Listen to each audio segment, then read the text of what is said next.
Lucas Ngonda nasceu em Sanza Pombo. Nasceu no dia 7 de abril de 1940, na aldeia com o nome do meu pai, o nome da minha família. É a aldeia Kimbengi Ngonda.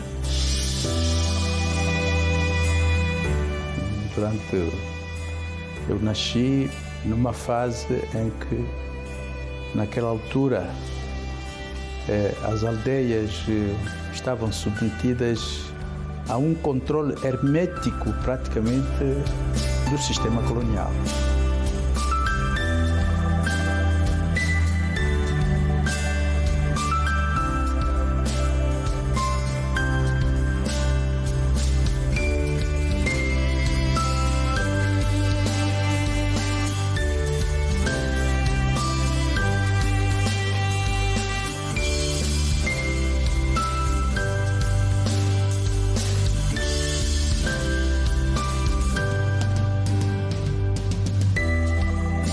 Esta zona aqui chamava-se Zona da Casa Verde. Casa Verde, um pouco mais para além, estava o Mário Cabriliano, que era mecânico de motos e, ao mesmo tempo, tinha uma discoteca. Esta casa aqui era do falecido velho Cordeiro, Joaquim Dias Cordeiro. Foi um grande enfermeiro aqui da praça, um grande chefe de família, pai do Caetano, pai do Joaquim Dias Cordeiro, pai do Joãozinho Cordeiro, pai, enfim, e por aí fora. Mas é uma grande família. Esta foi a primeira casa. Aqui neste espaço é o primeiro lugar onde desci de um caminhão Chevrolet, que era, portanto, conduzido pelo senhor Eugênio Dias dos Santos. Eugênio Dias dos Santos, portanto, enteado do falecido Joaquim Dias Cordeiro. O Joaquim Dias Cordeiro tinha outros filhos com a mãe do senhor Eugênio Dias dos Santos. E então, é por aqui, não tem outro passado. É por aqui, a minha chegada em Luanda foi aqui onde cheguei, acolhido por esta família, e depois daqui, por outros meios, comecei a trabalhar.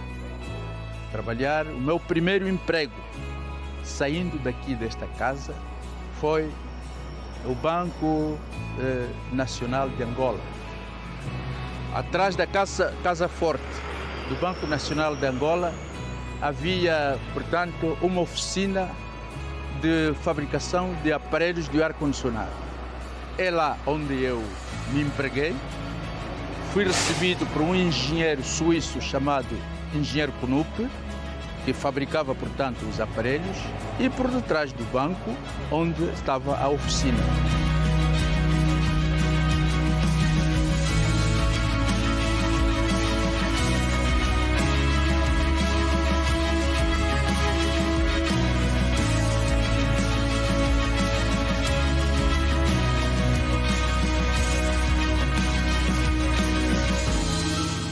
A nossa infância,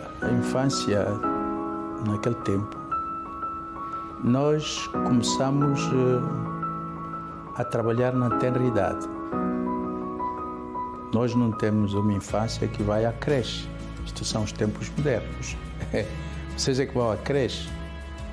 Nós, a infância, estamos nas costas da mamã, estamos pendurados nos seios da mamã, nos primeiros tempos, como o rapaz, depois de atingir uma certa idade, tiram do ciclo da mamã e vai viver no Kibanga. Kibanga quer dizer que a criança que deixa a idade de adolescente, não, que entra na adolescência, deixa a casa materna, não pode conviver mais no lar materno. Cada aldeia tinha sempre as casas familiares, onde estão, portanto, quer dizer, estamos a falar de casamentos poligâmicos. O meu pai, ele tinha, quando nasci, o meu pai já tinha 4 mulheres, e tudo no mesmo quintal. no centro do quintal, havia 2 casas grandes onde iam todas as refeições, onde se chamava toda a gente para comer, onde, quando houvesse reuniões, se faziam também reuniões. Então, nós, nos nossos lares, portanto, um lar 3 filhos, outro lar 4 filhos, outro lar 5 filhos, não sei o quê, essas crianças, à medida que fossem atingindo a idade, portanto, da adolescência, saem do seio materno e vai para Kibanga. No tempo do colono, as infraestruturas todas, quer dizer, Angola que chegou ao momento da independência, foi construída pelo colono a partir de 1961. Estradas asfaltadas, pontes em todo lado, as vilas assumiram uma outra dimensão. Por quê? Porque Portugal pensava que nunca hão de deixar Angola. Então é preciso desenvolver Angola. Haya sala página va, where you change your mind. Kaningiba apondele hood, kanipanga mama pafuidi gemai. Kaningiba apondele. Angola, em 1961, a estrada em Luanda só chegava até Catete. Depois de Catete, por aí é terra batida. Toda pessoa da minha geração sabe que isto é. O carro para sair daqui, Morro do Binda, ali ficava 7 dias no Morro do Binda. O progresso todo foi cumprido pelos portugueses a partir de 1964. Criaram estruturas e não sei quantos, e meteram-se, portanto, a reconstruir Angola. É esta Angola que a independência vai encontrar.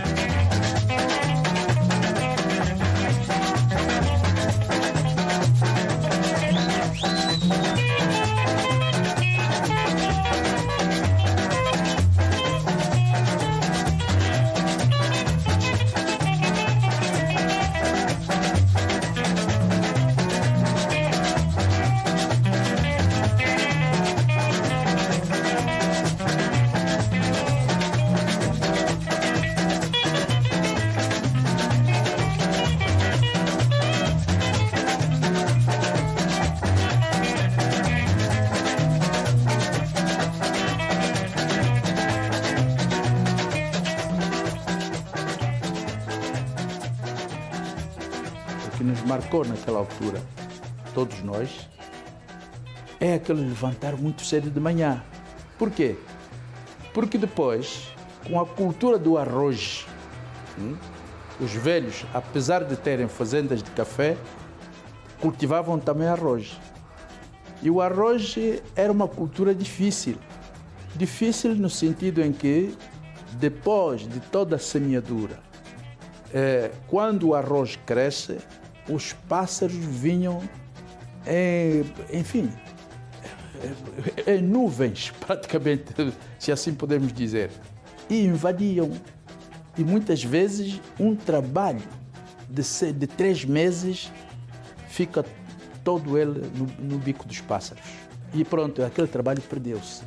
Então, nós, como crianças mais ágeis, tínhamos que correr naqueles grandes espaços da lavra, de um lado e outro, a chotar os pássaros. E muitas vezes, para não termos que nos levantar sempre, metíamos cordas em todo lado. E nós ficávamos sentados numa pontinha. Quando o pássaro pousasse nas lavouras, puxamos as cordas e voavam. Eu deixo a minha aldeia em 1951.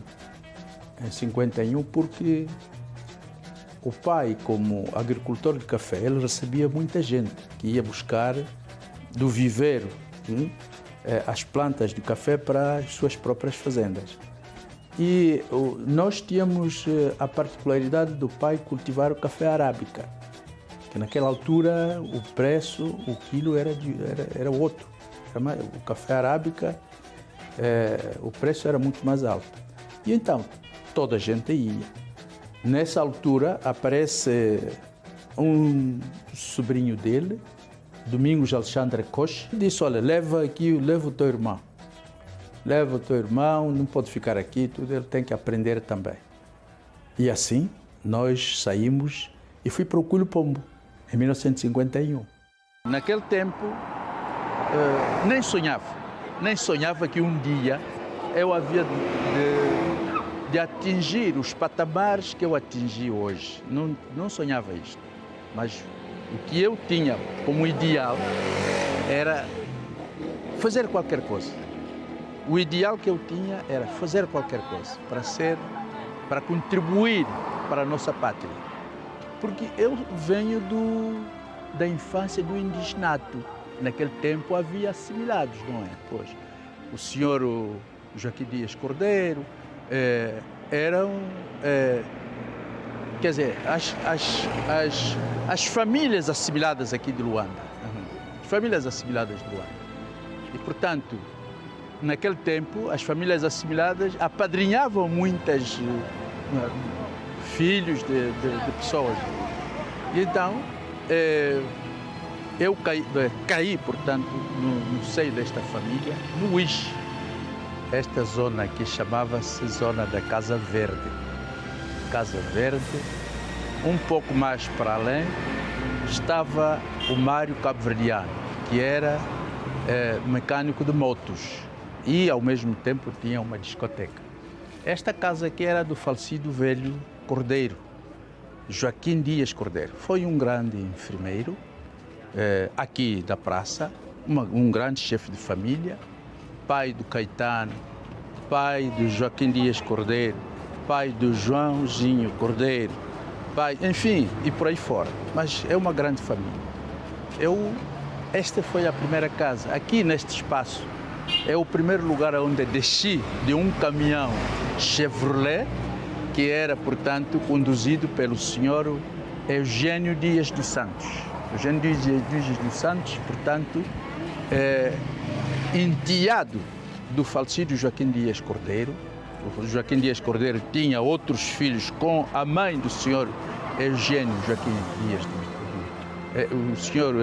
Dias dos Santos.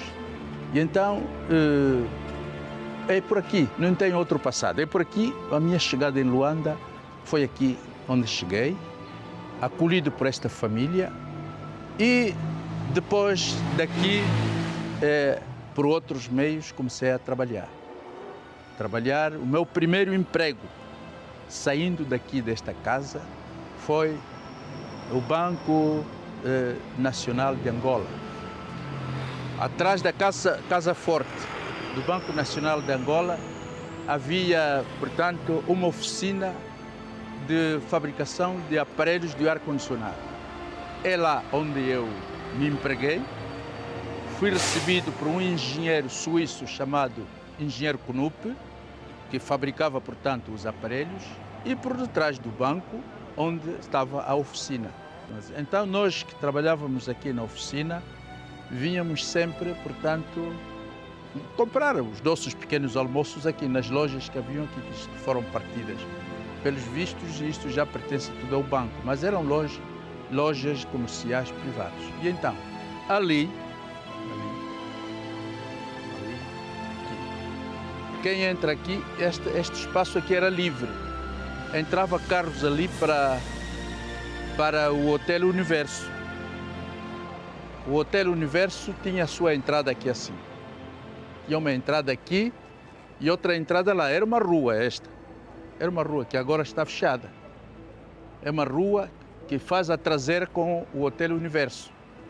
Agora está fechada, certamente que deve pertencer ao banco e todas as coisas foram modificadas assim. Então, nós, nas oficinas, a nossa porta de entrada era aqui assim.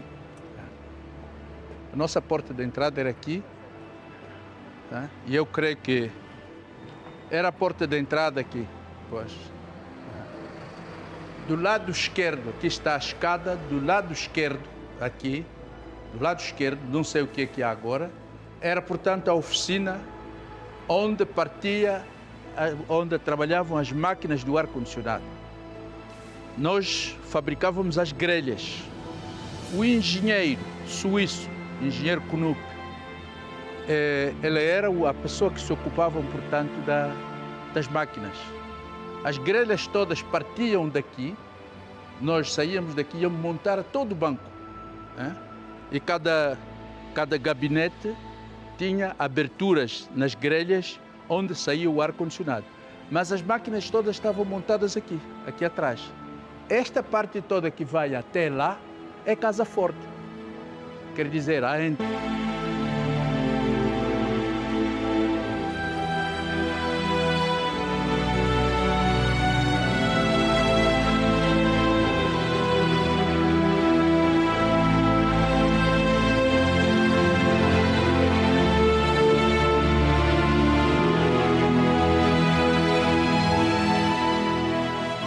quando o colonialismo foi, o colono foi, eu tinha já 35 anos de idade. Portanto, eu sou uma daquelas pessoas que sentiu a dominação colonial. Mas as populações tinham orgulho. Há um fenômeno que eu sempre lembrei à imprensa.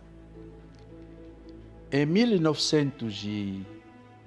nos anos 50, o presidente da República Portuguesa visitou Angola e visitou o UIS, Marshal Carmona.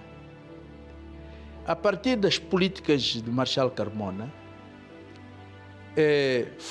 foram dadas ordens a todo o norte de Angola que os comerciantes portugueses deviam abrir as lojas aos sábados para darem esmolas aos africanos. E isto em Sanza Pombo, eu era miúdo, andava com os meus pais.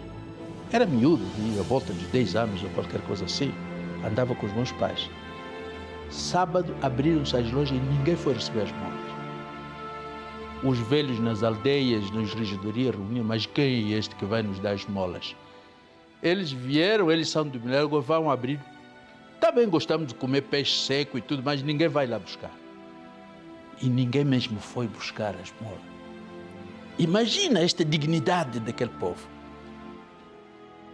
Este mesmo povo que mais tarde vai agarrar em armas para se bater contra o colono em 1961. Nos anos 50, este era o comportamento. A vovó muda sala que ako que amo queno que andunda que andunde que ako po canuiri umase.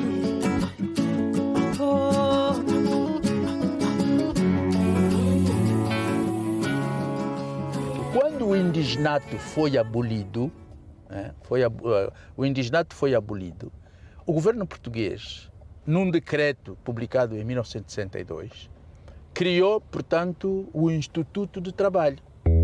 Quer dizer que o Instituto de Trabalho permitia, ou formava as pessoas, os angariadores, que deviam recrutar, portanto, os trabalhadores para as fazendas. Antes, os trabalhadores para as fazendas iam através das rusgas.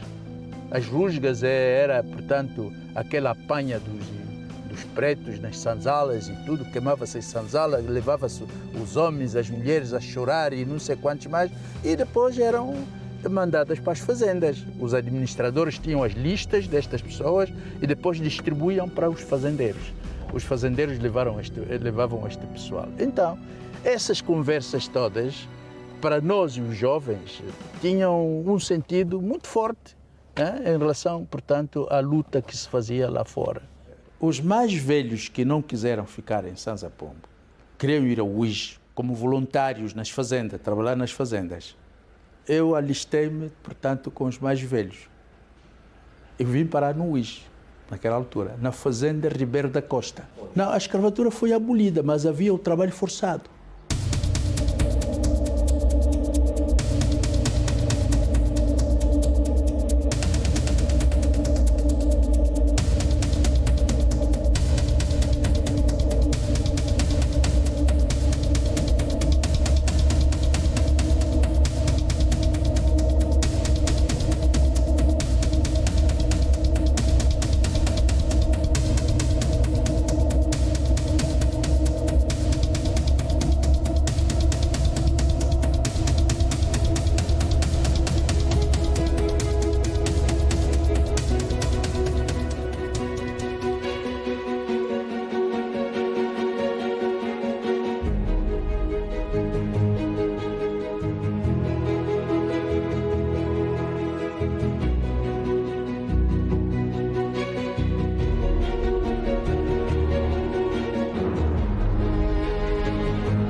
recuou não sei de quantos anos.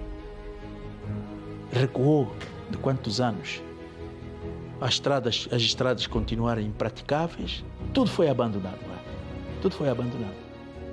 E só em 1992, com a proclamação, portanto, da democracia, do Estado Democrático de Direito, quer dizer, de economia de mercado, é que se começou a retomar novamente as coisas.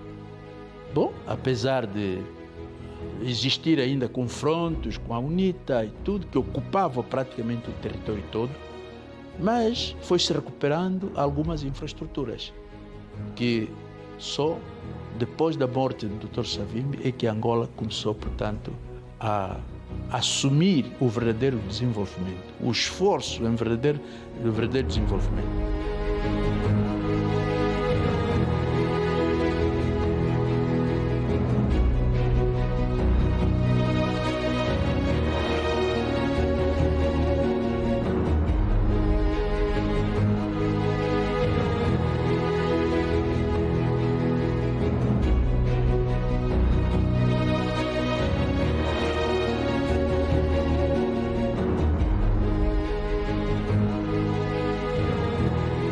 O primeiro dia que tive o Dr. Lucas Ngonda como professor foi um dia impactante e diferente. O impacto com a história do Dr. Lucas Ngonda foi inspirador. Eu não sei explicar ao certo o que é que senti, mas me senti inspirada. Eu viajei naquele dia. Eu saí da sala de aulas, das carteiras, e fui parar no local de batalha ou da história que o professor explicava. Nós não dirigimos Angola em função do nosso próprio modelo cultural. E isto vem desde do colonialismo. Em Luanda, nos tempos em que eu cheguei em Luanda, toda pessoa que vinha do mato é o homem do mato. É o homem do mato, é gentio, é atrasado e tudo e não sei o quê.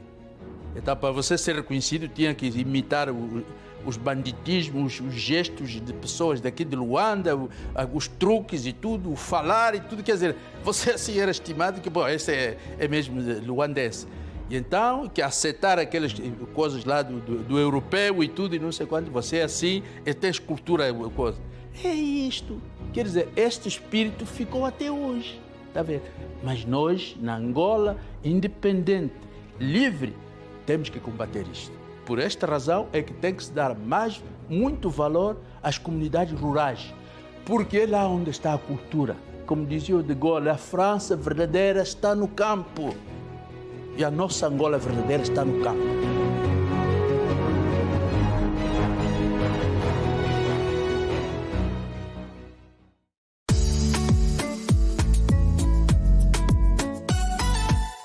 Só de pensar que um dia posso te perder, tenho medo, preciso de você. E eu também preciso de você, Jojo Gouveia, e preciso de você para o programa da manhã, Sexta-feira Gospel, que você não pode perder. Quer conferir quem são os nossos convidados? Fique atento à Rede Girassol. E ao Tudo Passa Aqui, não é isso, Jojo?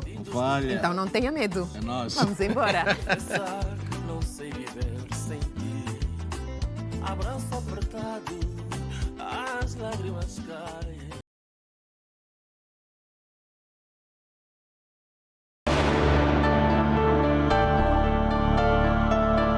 FNLA significa, para mim, aquela formação política que no momento em que Angola estava distraída ainda, embora lutando contra o colonialismo português, esta formação política, que então tinha o nome de UPUNA, vai se transformar em UPA,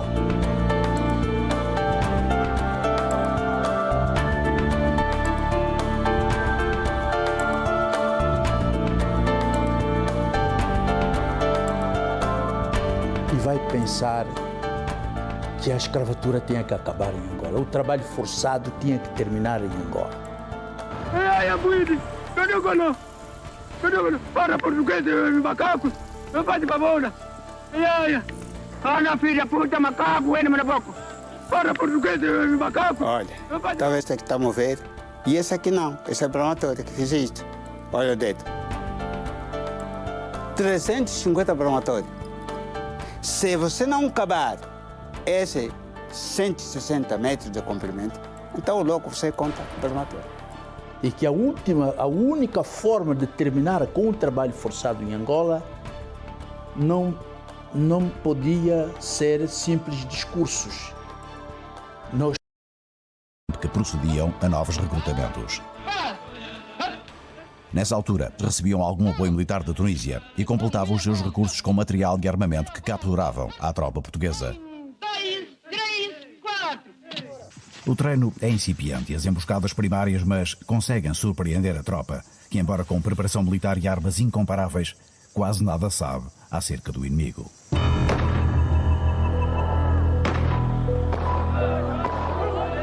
Emboscadas, armadilhas, abatizes, picadas intransitáveis, distâncias incalculáveis, tornam penosa a missão dos homens da 6ª Companhia. Sem rações de combate, tinham instruções para usarem os recursos naturais. Assim que chama capa.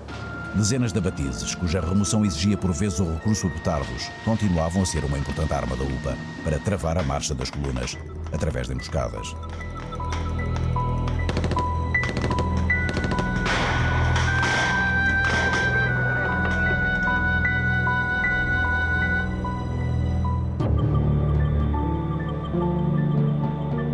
Nas fileiras dos combatentes angolanos, os mortos e feridos contar-se-ão por centenas. Quanto aos portugueses, um balanço segundo os relatórios das principais unidades indica que mais de 80 militares foram postos fora de combate. 23 mortos e 65 feridos foram registados no campo de batalha, mas alguns dos feridos poderão ter morrido depois, o que elevaria os custos humanos. Eu ia na viatura e a soltei para baixo da viatura, para a beira da estrada. E quando fui então atingido por um tiro de canhangulo. Foi canhangulo, com certeza? Foi, sim, senhora. No outro lado da guerra, no interior mais profundo das matas para onde tinham recuado os guerrilheiros, são festejadas com júbilo as baixas infligidas às colunas militares portuguesas. Recebidos em ambiente de grande alegria, os combatentes relatam as ações com entusiasmo, partilhado pelas famílias e pelas populações.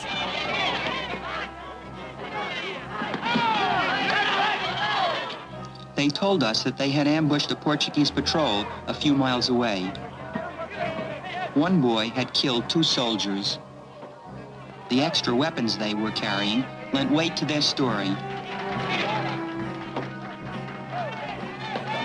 Mosingola onati swango majito bantu bafwana nini wana Israele munatandu kya kulu iwa utakala ibanaka babano vungu dio yave oa utuzinda lalanga kusambila upa vamos vencer porque nós essa terra fomos dado nosso bisavô de princípio até para frente, não queremos mais na escravatura.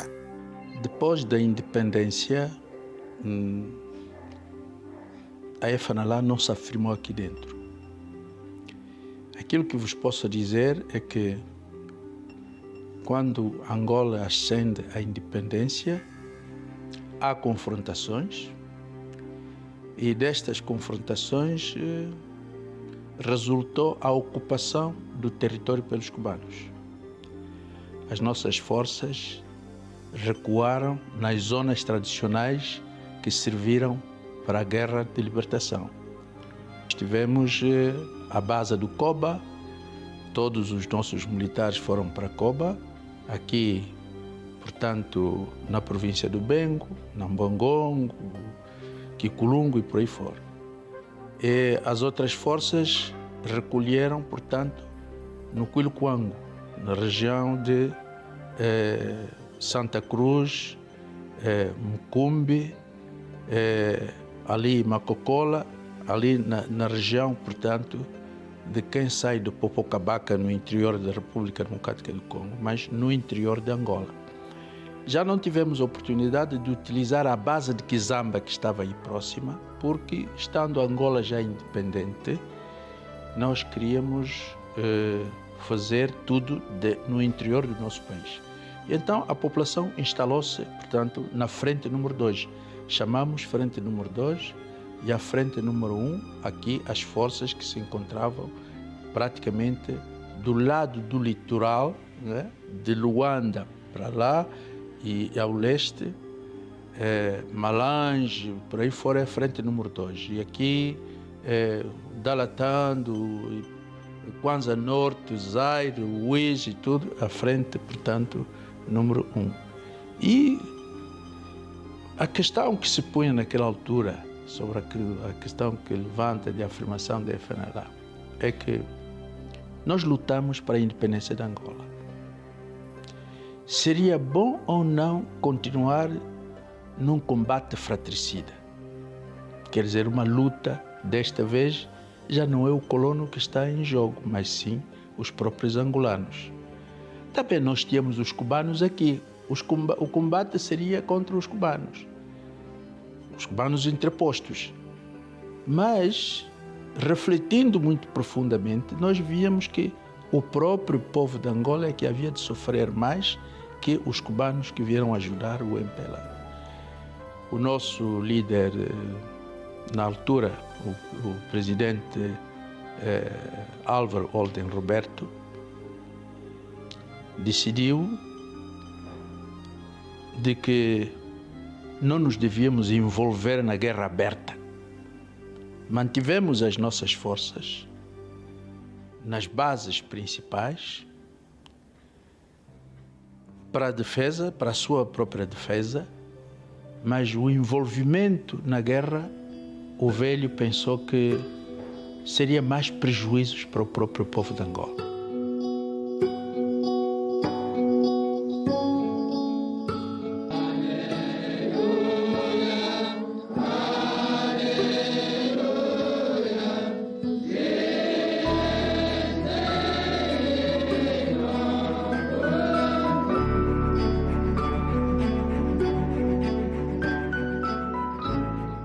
Na verdade é bom porque, além das aulas que são muito bem lecionadas, são praticamente um conselheiro e um exemplo para nós a seguir também.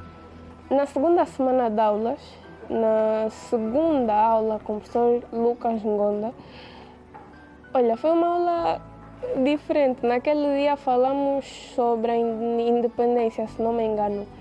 E assim que eu cheguei a casa, o papá perguntou-me sobre as disciplinas. Os professores normalmente ele perguntam-me sempre. E naquele dia eu disse que tive aula de História. Tanto é que foi o primeiro dia de aulas que o professor Lucas Ngonda apareceu. E eu expliquei ao papá que o professor Lucas Ngonda, o doutor Lucas Ngonda, é o meu professor. E ele ficou assim sem perceber e disse, oh, é teu professor. E começou a me explicar sobre o trajeto do Dr. Lucas Ngonda e tudo mais. Eu fiquei assim, surpresa. Eu disse, sério que ele é tudo isso? Ele não transparecia. Eu fiquei assim, deslumbrada. Na proclamação, portanto, da independência, o velho pensou que não podia ser o Dr. Neto a proclamar a independência sozinho.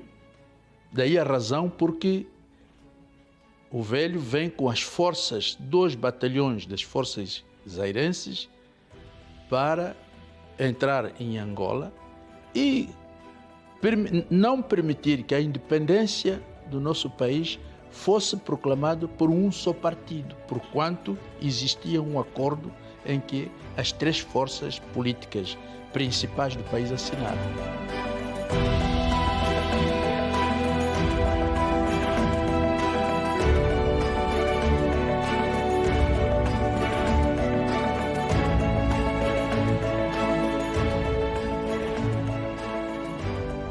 Isto, claro que o velho, quando quis, portanto, fazer isto para parar com a questão da independência, antes mesmo de entrarem em outras conversações para acertos que pudesse permitir, portanto, a verdadeira paz em Angola e a independência. Entretanto, havia as forças cubanas que interviram. E claro que meteram em minoria, portanto. As forças cubanas traziam armas, um armamento superior àquele que o armamento que o velho trouxe. 2 batalhões do exército zairense e as nossas próprias forças foram submergidos e foi, portanto, a batalha da dita Batalha de Kifangondo, em que a FNLA recua.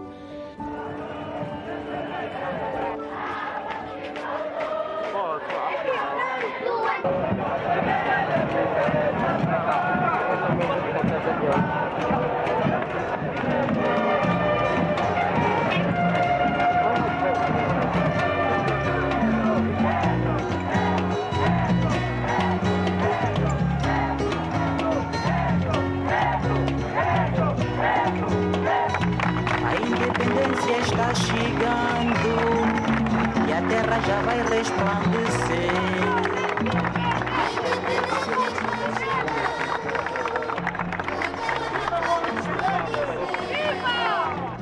Esse dia não vou mais chorar, porque livre já serei.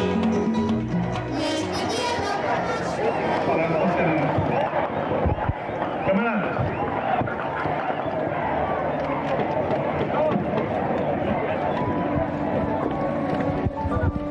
0 horas de 11 de novembro de 1975.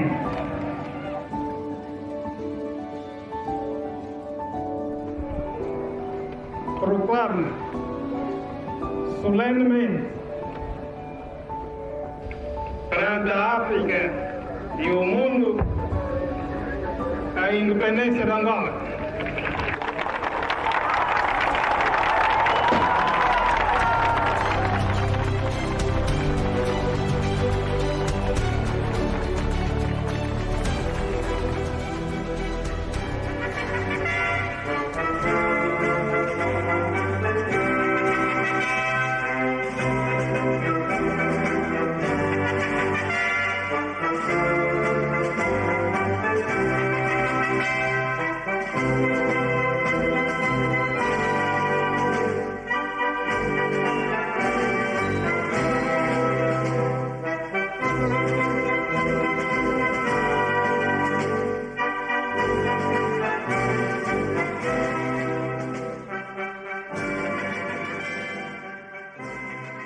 E, a partir da Batalha de Kifangondo, o velho Holden não quis mais reorganizar o exército.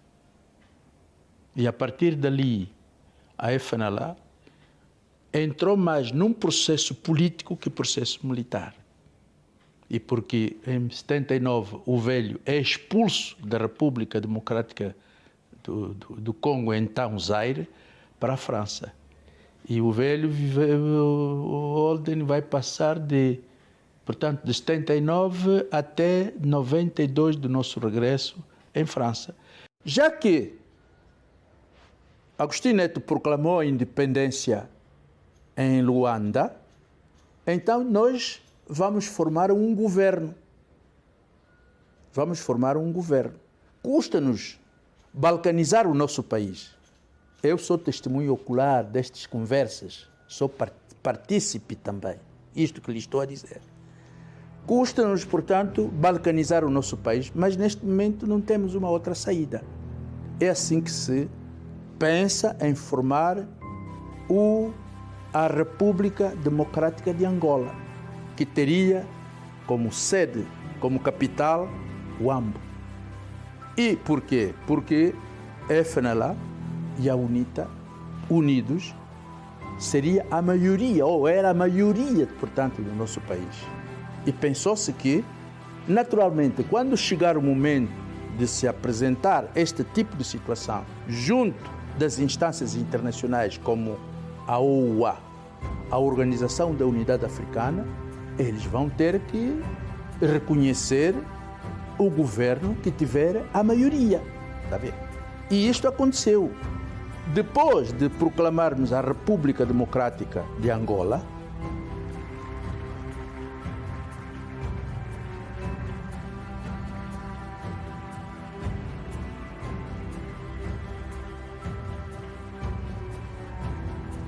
coloca um filho do povo, militante temperado nas horas difíceis da clandestinidade, das prisões, da guerra de libertação, escolheu para presidir aos destinos da República Popular de Angola o seu mais destacado militante, o camarada presidente Dr. Agostinho Neto.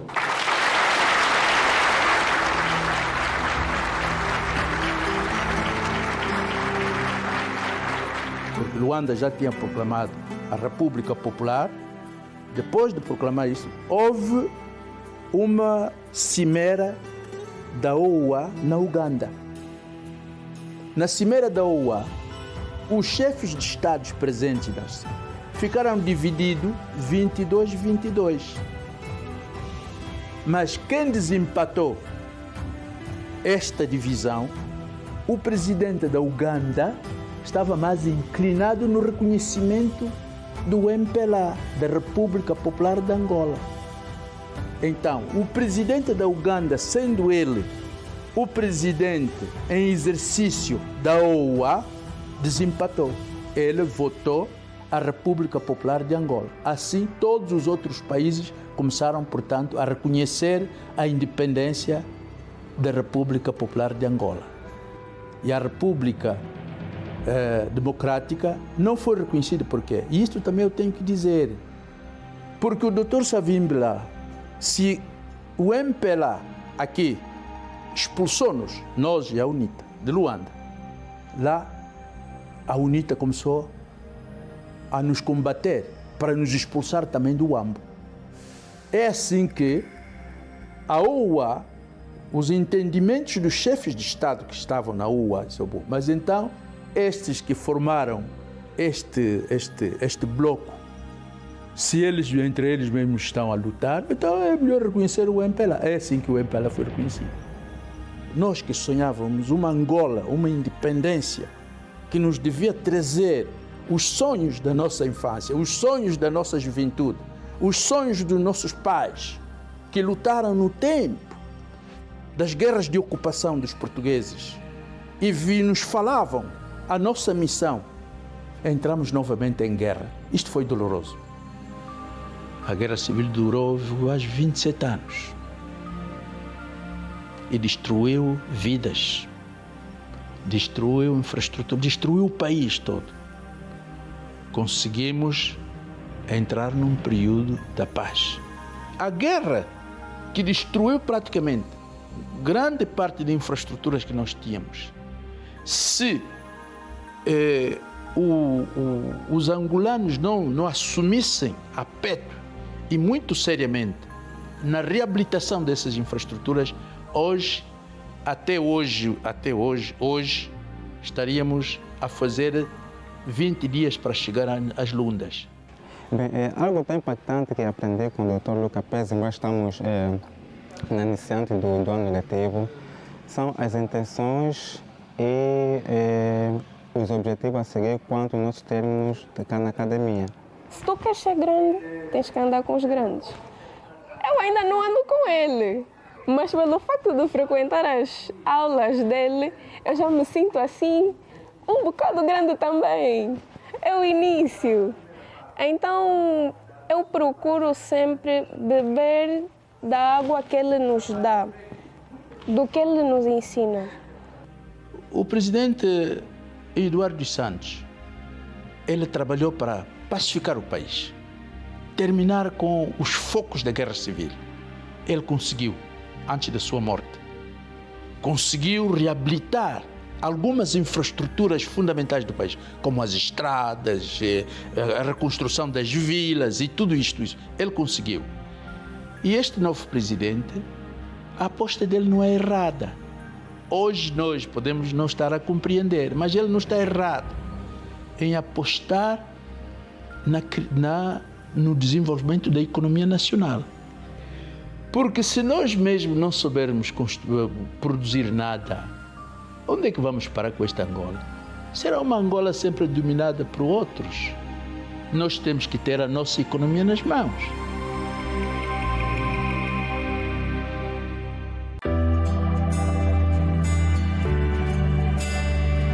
Eu, quando saio daqui, trabalho no Banco Nacional como ajudante de serralheiro, onde me levou um senhor chamado Silveira, o mais velho Silveira. Também vivia, creio que aqui numa rua ali,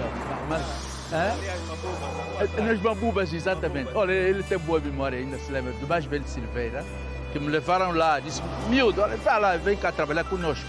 E então fui trabalhar. Quando saí dali, depois empreguei-me como empregado de escritório, mesmo aí na Rua Direita Luanda. Nós vamos passar por lá agora, na Rua Direita Luanda. Como empregado de escritório, depois deixei de ser empregado de escritório,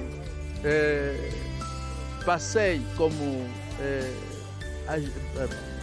agente de relações públicas numa outra empresa já. Estou a resumir, numa outra empresa, Franco Farangola, está vendo? Porque a empresa onde eu tinha, quando saí do banco, onde fui trabalhar, no escritório, fez falência.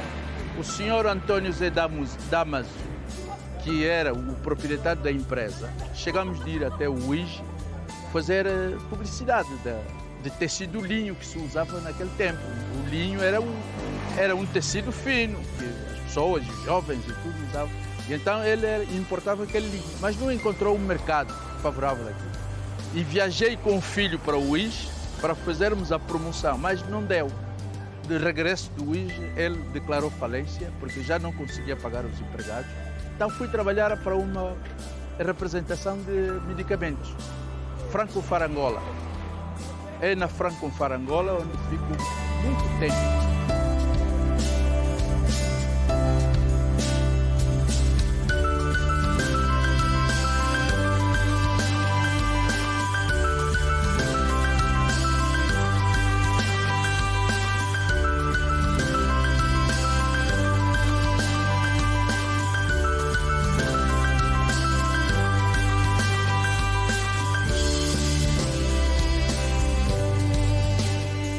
Para a juventude da minha geração, esta Sina Miramar tem um significado histórico muito grande. Muito grande por quê? Porque depois que se construiu este grande jardim, grande parte dos jovens que tinham que discutir coisas sobre a política, sobre outras coisas mais ligadas com a libertação do nosso país, nos refugiamos aqui.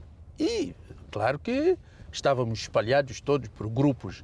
E aqui é bom frisar também que naquela altura a luta que nós fazíamos não havia distinção se a MPLA ou a UNITA.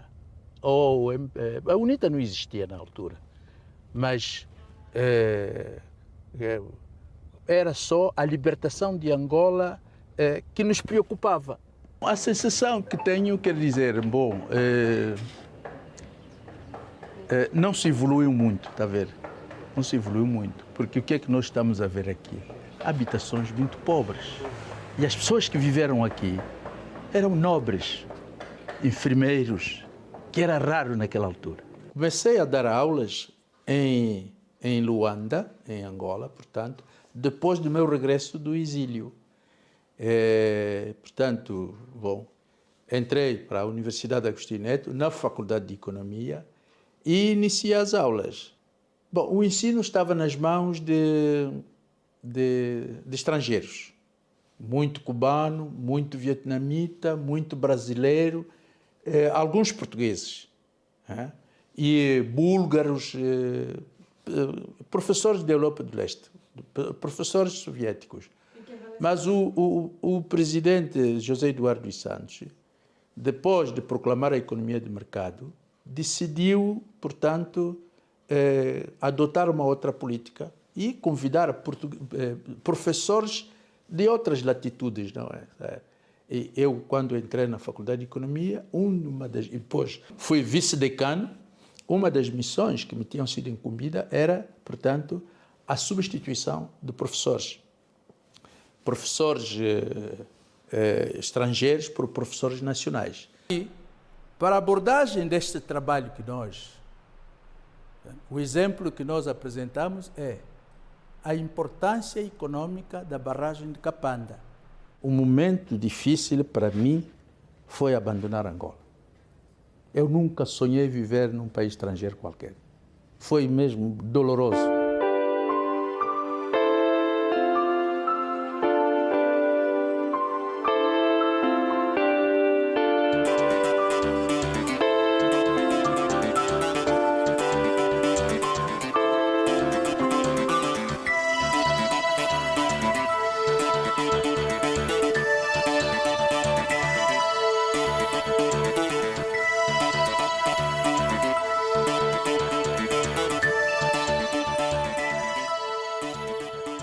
Eu era secretário provincial da FNLA no UIS.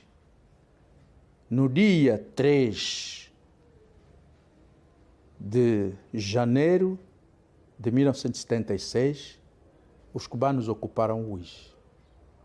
E nós tivemos que sair para Mbanza Congo, um tempozito, que ficamos em Mbanza Congo, e depois saímos para a República Democrática do Congo. Estes foram momentos dolorosos. Dolorosos porque, quer dizer, a guerra quando aparece traz sempre estas dores de coisa. Mas o que mais me doía a mim, esta independência, que nós sonhávamos tanto, que era a nossa esperança. Toda a juventude, seja a juventude do MPLA, até porque essa história da divisão MPLA e coisa, isto apareceu em 1974. Antes de 1964, todos nós lutávamos, embora tivéssemos, a FNLA tinha os seus grupos, mas em termos, portanto, não havia inimizade.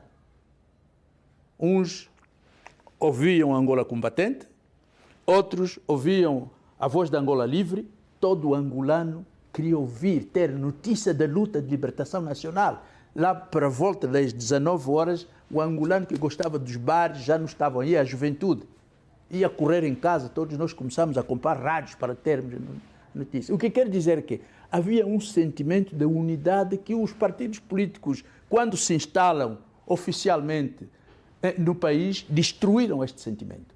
A primeira obra é, portanto, descolonização, luta pelo poder e a construção de uma nova sociedade angolana. Portanto, esta obra faz mais ou menos um resumo daquilo que foi a tomada do poder em Angola e o advento da Guerra Civil. A segunda obra é mais um problema. Quando eu assumi, portanto, a cadeira de História Econômica e Social em Angola, não encontrei nenhum documento escrito. Decidi escrever porque muita coisa que estavam em sombra de coisas, que muita coisa não era conhecida. Por exemplo, a tropa portuguesa que vem de Portugal, Comando Operacional do Continente, fica em Massangano para formar um exército para entregar o MPLA. Nunca ninguém tinha dito isso. Portanto, tudo isto eram os preparativos que estavam sendo feitos para que o MPLA tomasse o poder. Primeiramente, ele é um professor excelente em questão de história. Aquilo que aconteceu no passado, ele consegue explicar conforme alguém que estivesse lá. Então, é um professor excelente, além de profissional, também é um professor muito bom com os alunos. A independência foi um grande ganho para nós, porque colocou o país nas nossas mãos. Hoje nós não podemos continuar a dizer que o colono já foi. Agora as regras de jogo estão conosco. E isto é uma recomendação que faço à juventude. Temos que evitar facilidades. Não podemos trabalhar só para fazer vaidade, para ter carro. Isto tudo é passageiro. Mas Angola devemos preparar para permanecer para todo sempre, para toda a eternidade. E esta é a missão, portanto, da juventude. preparar-se bem para os estudos, devem estudar com orgulho. Para o nosso querido e amável Dr. Lucas Ngonda, que continua sendo um grande líder, um grande guia e também um grande professor. Que ele seja sempre assim, deste jeito, e vê-la sempre também, né, ajudando em caso de alguns alunos terem dificuldades de percepção da matéria, porque nem sempre é a falta de dedicação do aluno. Como sabemos, muitos alunos estão com necessidades em casas, então peço que ele, quando um aluno chegar atrasado, ele possa compreender esses pormenores, porque são importantes para o desenvolvimento de cada aluno. Nós todos não podemos ser médicos, não podemos ser engenheiros, há vocações próprias e isto depende, portanto, daquilo que a pessoa pode fazer na vida. E a nossa juventude não pode perder todo o seu tempo a estudar, a levar estudos na universidade ou mesmo nas escolas normais e tudo, em coisas que não lhe ajudam para o futuro.